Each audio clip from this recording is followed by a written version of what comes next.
The 38th verse of the Tao Te Ching, quote, "A truly good man is not aware of his goodness, and is therefore good. A foolish man tries to be good, and is therefore not good. The master does nothing, yet he leaves nothing undone.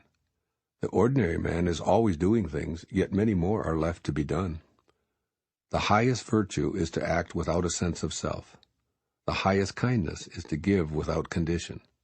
The highest justice is to see without preference. When the Tao is lost, there is goodness.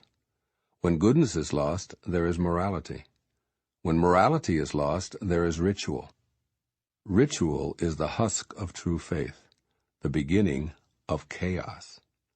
The great master follows his own nature and not the trappings of life. It is said, he stays with the fruit and not the fluff. He stays with the firm and not the flimsy. He stays with the true and not the false." Unquote. Living within your own nature. Here's the message behind this seemingly paradoxical verse of the Tao Te Ching. Your nature is to be good because you came from the Tao, which is goodness. But when you're trying to be good, your essential nature becomes inoperative. In your effort to be good, moral, or obedient, you lose touch with your Tao nature. There's one sentence in this verse that I pondered for days before I wrote this essay. When the Tao is lost, there is goodness.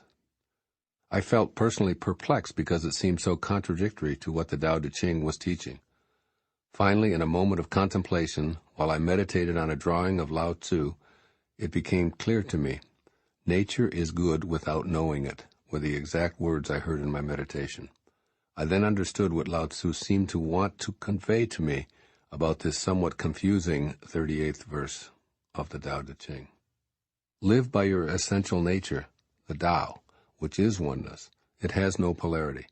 Yet the moment that you know you're good, you introduce the polarity of good versus bad, which causes you to lose your connection to the Tao.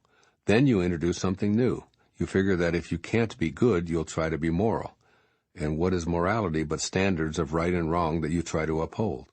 As Lao Tzu seems to be saying to me, the Tao is oneness. It has no standards for you to follow. In other words, the Tao just is. It isn't doing anything, yet it leaves nothing undone. There's no morality. There's only the unattached Tao. It isn't right and it isn't fair, but it is essential nature, and you're encouraged to be true to your own essential nature. As morality is lost, the idea of ritual surfaces. So you try to live in accordance with rules and customs that have defined your people for centuries. But I could almost hear Lao Tzu saying, the Tao is infinite and excludes no one. Rituals keep you disconnected from the Tao, and you lose them by trying.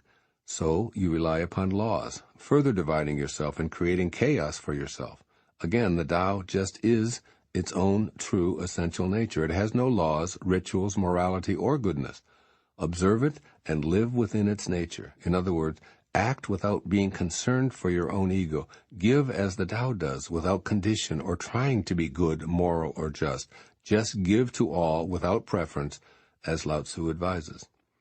I admit that living by this 38th verse may be the total opposite of what you've learned in this lifetime. It certainly represents both an intellectual and behavioral challenge for me at times. You may appreciate knowing that many of the scholars whom I've researched regarding this verse said that Lao Tzu wrote it, and the next one, in response to his opposition to Confucius, his contemporary, who laid out specific edicts and codes of conduct for the people.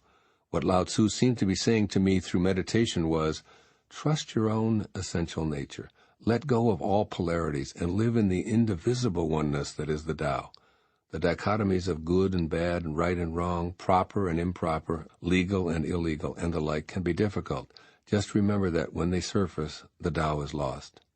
Here's some more advice for you through me from Lao Tzu. First, live in your essential nature by rejecting artificial principles. These principles in descending order are goodness, fairness, rights, and laws. Artificial goodness is an attempt to live by not being bad, so you allow others to decide where you fit in on a goodness scale. Affirm, I am of the Tao, a piece of God, and I need no human-made device to confirm it. Goodness and godness are one, and I trust who I am and will act from this perspective. I am staying with this truth and not what is false. Furthermore, See that the Tao isn't concerned with fairness. Give of yourself knowing that this is an artificial contrivance that cannot exist from a perspective of oneness. You are from and will return to that oneness, regardless of your opinions about it. So open up generously without desiring to be treated fairly. And second, abandon outmoded familial and cultural customs. Relinquish rights that you feel compelled to follow simply because they've been that way in your lifetime, and particularly in your family. Peacefully affirm, I am free to live, trusting in the eternal Tao. I do not have to be as my ancestors were.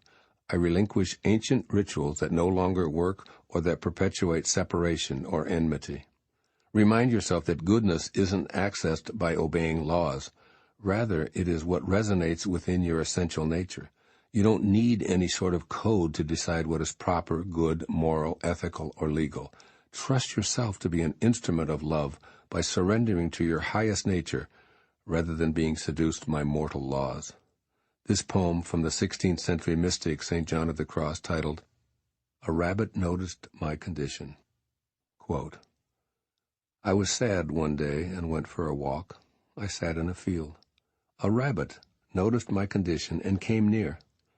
It often does not take more than that to help me at times. To just be close to creatures who are so full of knowing, so full of love, that they don't chat. They just gaze with their marvelous understanding. Unquote. Do the Tao now. Spend a day consciously choosing to notice one of God's creatures, such as a dog, a butterfly, a moth, a spider, an ant, a fish, a cat, a deer, or whatever attracts you. You can learn a lot from them about trusting your inner nature. They are, as the poet says, so full of knowing.